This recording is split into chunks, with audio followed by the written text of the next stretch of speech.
할렐루야. 진심으로 여러분을 환영하고 축복하고 사랑합니다. 한 주간 동안 우리가 살아내는 것이 쉬운 일이 아닐 텐데 이번 한 주간 동안에도 강건하게 잘 계시다가 이렇게 만나 뵙게 돼서 너무나 감사의 말씀을 드립니다. 찬송을 부르다 보면은 우리 주님 앞에 나오면 마음이 기쁘다고 했습니다.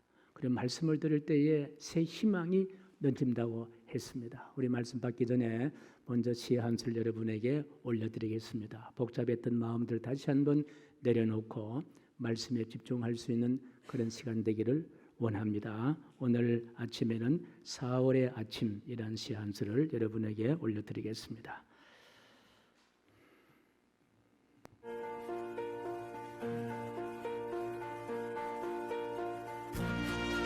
(4월의) 아침,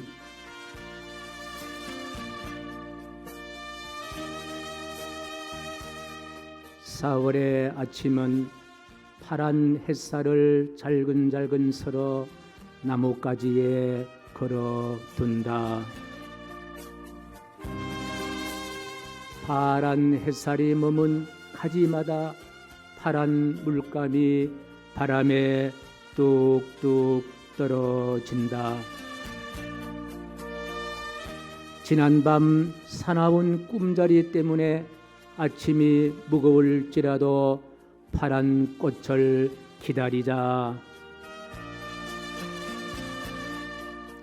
4월의 아침을 걸어가는 사람마다 마음을 열어보면 초록 희망이 출렁인다.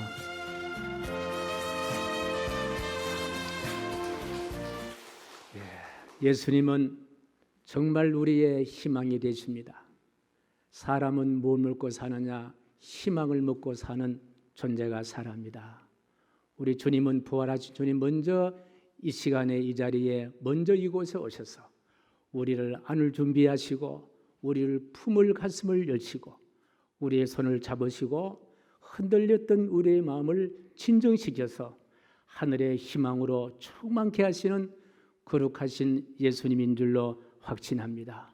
오늘 읽은 이 본문의 말씀은 예수님이 당한 사건 가운데 하나의 사건인데 예수님이 사랑하시던 애제자 유다, 정말 예수님의 사랑을 많이 받았던 제자인데 이 제자가 그만 흑암의 세력에 넘어가서 은 30에 우리 예수님을 팔아버리게 되고, 그리고 예수님이 이제 제 대적자들에게 지목을 당하자 대적자들이 칼과 몽둥이를 가지고 예수님을 잡으시는 그와 같은 사건 앞에 예수님의 사랑했던 제자 베드로가 대제사장의 종의 귀를 칼로 잘라버리는 이와 같은 사건을 기록하고 있는 말씀이 오늘 본문의 말씀입니다. 이때 예수님께서 하신 이 말씀을 함께 나누면서 받으면서 은혜를 나누려고 합니다마는 이때 예수님께서 처음으로 하신 말씀이 바로 52절에 기록되어 있는데요. 같이 읽겠습니다. 시작. 이에 예수께서 이르시되 내 칼을 도로 칼집에 꽂아라. 칼을 가지는 자는 다 칼로 망하니라. 이렇게 책망을 하시고 난 다음에 이어서 하신 말씀이 53절인데요. 다시 한번 듣겠습니다. 시작. 너는 내가 내 아버지께 구하여 지금 12군단 더 되는 천사를 보내시게 할 수 없는 줄을 아느냐. 나도 대적자를 물리칠 수 있는 어마어마한 힘을 가지고 있는데 그 힘은 바로 12군단이나 더 되는 천사들이다. 그렇게 말씀하십니다. 자, 여기서 칼이라든지 12군단이 되는 더 많은 천사들은 무엇을 상징합니까? 힘을 상징합니다. 힘을 나타내는 말입니다. 특히 12군단이란 힘을 생각해 보면요, 당시의 하나의 군단은 보병이 6,100명이고 그리고 말을 탄 병사 마병이 726명으로 구성되어 있는 것이 바로 한 군단이라고 합니다. 그런데 이 12군단이라고 하니까 이 12군단의 힘은 참으로 어마어마한 힘입니다. 이 힘은 제자가 휘두른 칼 한 자루의 힘에 비하면요, 이것은 비교할 수 없는 힘이고, 또 이 힘은 예수님을 잡기 위해서 군인들이 칼과 뭉치를 가지고 예수님을 잡았다 하는데요, 예수님을 잡으려고 했던 군사들의 그 칼과 뭉치의 힘과도 비교할 수 없는 큰 힘을 가지고 있습니다. 특히 12군단 더 되는 천사라고 했습니다. 바로 하늘의 하나님께서 보내신 병력이고 보니까 지상의 사람들이 도저히 상상할 수 없는 어마어마한 힘을 누가 마음대로 사용할 수 있느냐? 예수님이 마음대로 활용할 수 있는 힘이라고 이야기합니다. 그렇습니다. 우리가 세상에 살아갈 때에 반드시 힘이 필요합니다. 여러분 아침에 일어나실 때도 힘이 있어야만 일어날 수가 있고요, 눈을 이렇게 떠올릴 때도 힘이 있어야만이 눈을 뜰 수가 있고, 밥을 잡수실 때에 숟가락질 할 때도 무엇이 필요합니까? 힘이 필요하고, 말을 할 때도 힘이 필요하고, 이 자리에까지 여러분들 걸어오실 때도 무엇이 필요했습니까? 힘이 필요했다는 거예요. 모두가 다 그렇기 때문에 더 많은 힘을 요청하고 있습니다. 더 힘 있는 사람으로 살기로 그렇게 참 소망을 하고 있습니다. 그러니 우리가 살아가는데 절대적으로 필요한 것이 바로 뭡니까? 힘이라는 거예요. 그런데 우리 예수님께서 대적자들에게 잡히는 이 초유의 사태를 당하시어서 12군단이나 되는 대전 천사를 마음대로 사용할 수 있는 힘을 가졌음에도 불구하고 오늘 본문의 말씀 보니까 예수님은요, 이런 지하에 12군단이나 되는 천사의 힘을 사용하지 아니했다는 거예요. 12군단이 뭡니까? 한 군단의 힘도, 한 사람의 천사의 힘도 예수님을 사용하지 아니하셨다는 거예요. 그리고 그 힘과 비교되지 않는 대적자들의 칼과 뭉치의 힘에 예수님이 잡히신다는 거예요. 여러분, 여기서 왜 예수님은 12군단이나 되는 천사의 힘을 사용하지 않으시고 그 힘과 비교가 되지 않는 대적자들의 칼과 몽치의 힘에 잡히셨는가? 이런 질문을 할 때에 저의 질문이 굉장히 잘못된 질문이에요. 잡히신다는 표현을 제가 했습니다마는 예수님은요, 잡히신 것이 아니라는 거예요. 자, 이 말씀을 우리가 듣고 오겠습니다. 54절 말씀요, 같이 시작. 내가 만일 그렇게 하면 이런 일이 있으리라 한 성경이 어떻게 이루어지겠느냐 하시더라.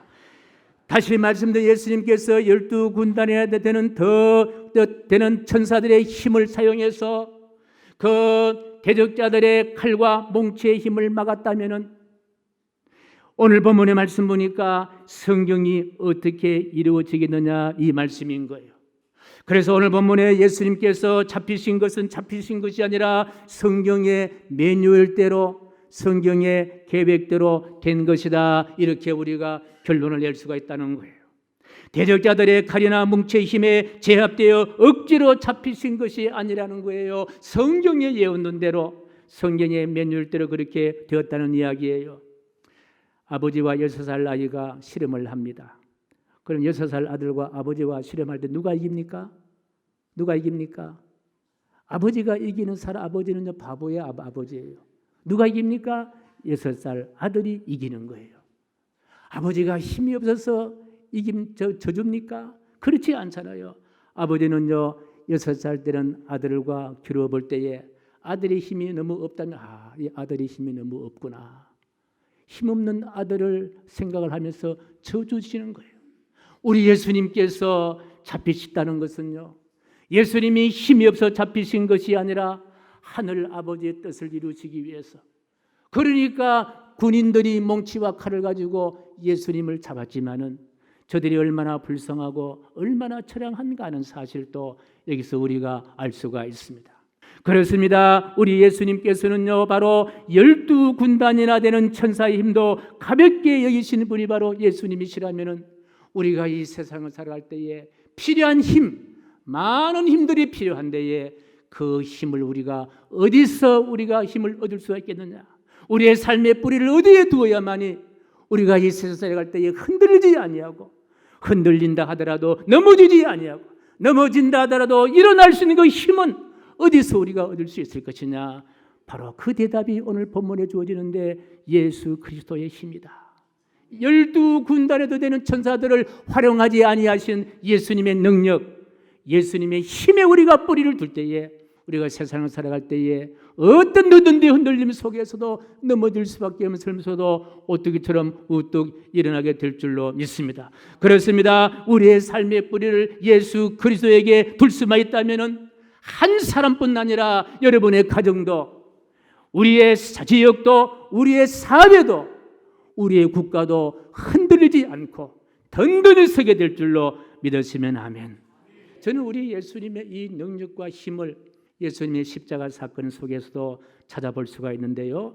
예수님의 십자가 사건을 우리가 상상해 보면은 예수님께서 힘이 없음을 보이신 것 같지만은요, 절대로 그렇지 않습니다. 만약에 십자가를 지실 때에 12군단 더 되는 천사 힘을 동원하셨다면은 십자가의 사건은 일어나지 아니했을 것입니다. 십자가의 사건은 바로 성경대로 그대로 면류대로 이루어진 사건이라는 거예요. 다시 말씀드리면 우리를 구원하시겠다는 성경의 매뉴얼대로. 그래서 12군단이 아니라 한 군단도 부르지 않으시고 한 사람의 천사도 호출하지 아니하신 사건이 바로 십자가의 사건이에요. 예수님 십자가에 지시고 넘어지실 때도, 예수님께서 로마의 군인들에게 매맞으실 때도, 그리고 십자가에 달려서 머리에 가시관을 쓰실 때도, 양손과 양발이 굵은 대못에 찔려서 그리고 둔탁한 나무에 박히실 때도, 심장이 창끝에 심장이 파열될 때라도 예수님은 12군단 더 되는 천사들의 힘을 사용하지 아니하셨다. 이유가 뭡니까? 나 같은 죄인을 용서하시고 하나님의 자녀 삼으시는 그 힘은, 죄인을 의인으로 만드시는 그 힘은 이 세상의 창이나 이 세상의 몽치나 이 세상의 어떤 힘으로 되는 것이 아니라 천지를 창조하시는 예수 그리스도의 한 분의 힘, 그 힘으로만 가능했기 때문인 줄로 믿습니다. 그래서 십자가의 사건은요, 힘의 대결에서 밀리신 사건이 아니라 성경의 예언대로 세상을 구원하시는 진정한 힘을 가지신 그분이 바로 그리스도이신 예수님이시다. 우리 인류의 모든 죄를 구원해 주시고 우리의 허물과 죄에서 구원하셔서 하나님의 자녀 만들어 주시는 그 능력의 힘은 오직 예수 그리스도 한 분밖에 없다는 사실을 우리에게 알려주신 줄로 믿습니다. 저는 이 시편 23편을 참으로 좋아하는 시입니다. 탁월한 시라고 생각을 합니다. 아마 이 시를 싫어하는 사람은 아무도 없을 거예요. 저도 말씀을 준비할 때 몇 차례 이 말씀을 읽었습니다만, 때로는요 소리내어서 암송도 하고 때로는 가슴으로도 이 시편을 읽어갑니다. 그런데 이 시를 읽으면요, 참 마음의 평안이 올 뿐 아니라 저 눈앞에 푸른 초원이 펼쳐지는 그런 경험을 하게 되고, 그리고 푸른 초원에 양들이 군데군데 모여서 평화롭게 불을 뜯는 참으로 참 아름다운 그와 같은 상황이 펼쳐지고 연상이 됩니다만은요, 저는 그래서 이 시를 읽을 때에, 이 다윗이 이를 쓰였을 때에 그때의 짐승들이 참 많을 텐데, 동물들이 참 많을 때 왜 이 시편 23편에 기록되어 있는 표현되는 동물은 바로 양일까 하는 그런 생각을 가져봅니다. 여러분, 양이라는 동물은 어떤 동물입니까? 세상에서 많은 동물 가운데 아주 약한 동물이 바로 양이라는 동물입니다. 양은요, 시력도 나빠서 1m 앞을 잘 못 본다는 거예요. 그뿐 아니라 양은 이래 뿌리 감기잖아요. 뿌리 감겨서 머리를 이렇게 뚫고 들어가도요 아프다 소리도 하지 않고, 그럼에도 양들은요 긴장도 하지 않고, 양들은요 두려워하지도 않고, 양들은요 위장병이 없다고 합니다. 양들은요 자살도 하지 않고, 양들은 하늘이 무너져도 염려하지 않는다고 하는 거예요. 그 이유는 무엇일까? 푸른 풀밭도 아니고 쉴 만한 물가도 아니고, 양들이 이렇게 참으로 평안한 이유는 바로 무엇입니까?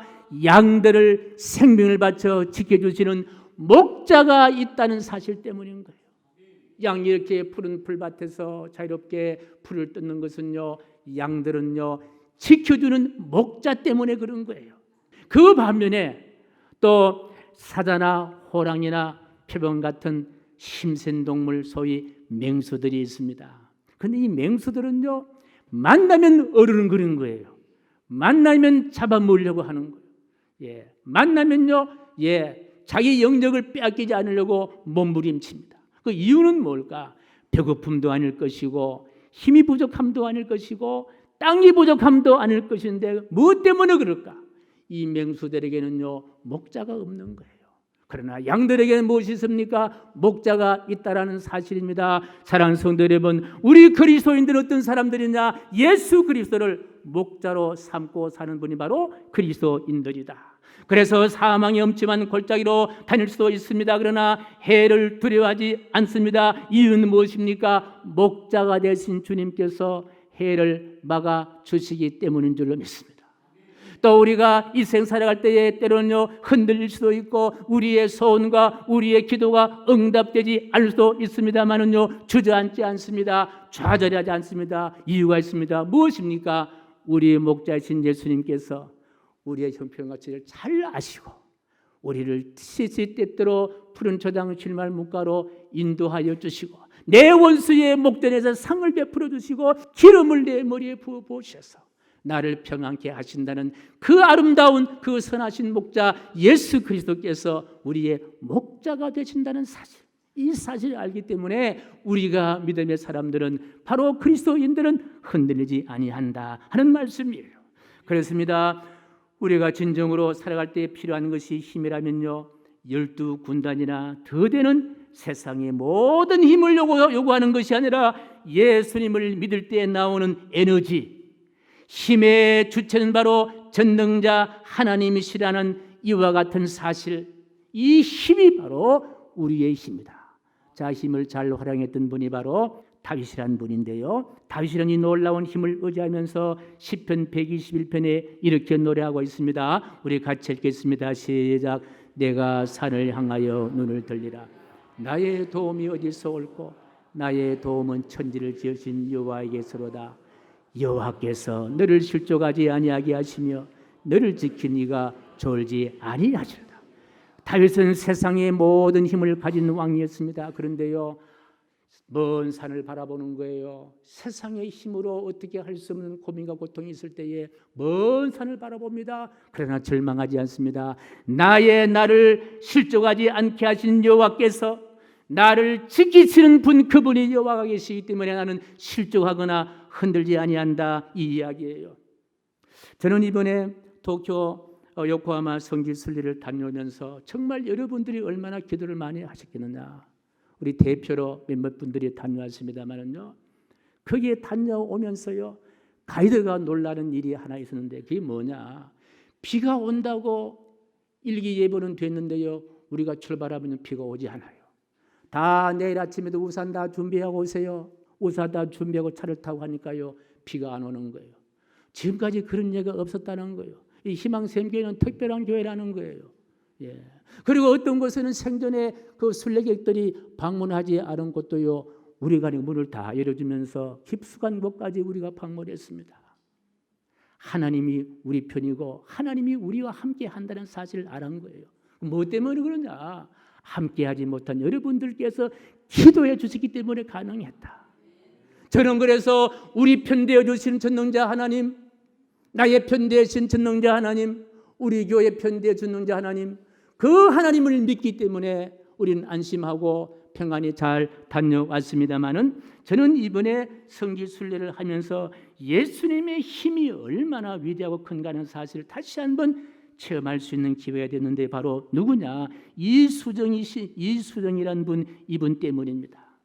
이수정 선생님은요, 그저 성경을 번역한 사람으로 국사에 우리가 많이 배웠습니다마는, 그런데 이수정 선생님의 발자취를 듣으면서 이야, 이분 참으로 대단한 분이다 하는 것을 생각했습니다. 여러분, 사도 바울 선생님이 대단하시잖아요. 이분이 아니었다면요, 그 복음이, 예수 복음이 국경을 넘을 수가 없었고 로마를 통해서 저 이방 땅까지 들어갈 수 없었습니다.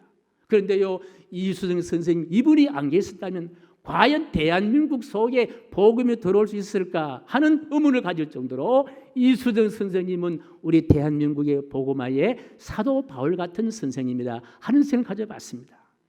왜 그런가 하니까, 이수정 선생님은 조선 말의 고종 황제 때에 성정원에 근무했습니다. 이 성정원이라는 곳은요, 여러분이 알다시피 왕의 일정을 맡아서 행사를 집례하고 그 다음에 의례를 행하고 기록하는 기록관인데, 요즘으로 말하면요, 1급 공무원이라는 거예요. 그 당시에 객은 바로 정삼품 그렇게 이야기합니다만은요, 그때에 이모군란이 일어났을 때에 고종 황제의 정실 부인 명성황후가 시해를 당하는 그런 어떤 긴박한 상황인데, 이 성정원에 근무했던 이수정 선생님께서 명성황후를 지게에 태워서 그름더미처럼 이렇게 만들어서 명성황후가 시해당하는 현장을 피할 수 있었다는 거예요. 이때 고종 황제가 너무 감사해서 이수정 선생님 불러서 너의 소원이 뭐냐 하니까 일본에 한번 가고 싶습니다. 일본에 좀 보내주세요 했다는 거예요.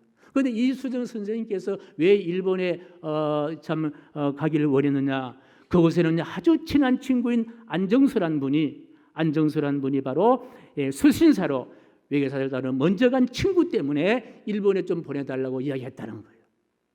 그런데요, 이 일본에서 간 안정수가 일본에 누구 만났냐? 그 당시에 최고의 농학자인 쩌다센 박사를 만난 거예요. 쩌다센 박사 이분인데요. 잘생겼지, 그죠? 이 쩌다센 박사를 만났는데, 쩌다센은 또 누구냐? 일본에 우리보다 먼저 복음이 전거됐는데 기독교 예수 복음을 받아들였던 선구자가 바로 쩌다센 이 박사였다는 거예요. 안정수 씨가 이 쩌다센 박사를 만나보니까 일본의 발전의 밑바닥에 흐르는 그와 같은 에너지가 바로 무슨 에너지냐? 기독교 예수 복음의 에너지였다는 거예요. 이 복음의 힘이 일본을 이렇게 잘 사는 나라로 만들었다 하는 확신을 안정수 선생님이 얻게 된 거예요. 그래서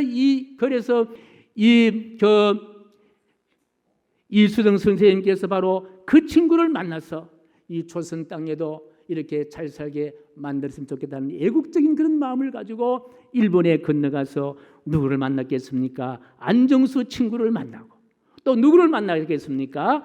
쩌다센 박사님을 만났던 거예요. 이 쩌다센 박사를 만나서 한참 동안 이야기하는 가운데, 그렇다, 이수정 선생님 어떤 분이 아주 머리가 있는 분이에요. 1급 공무원이에요. 정상품이에요.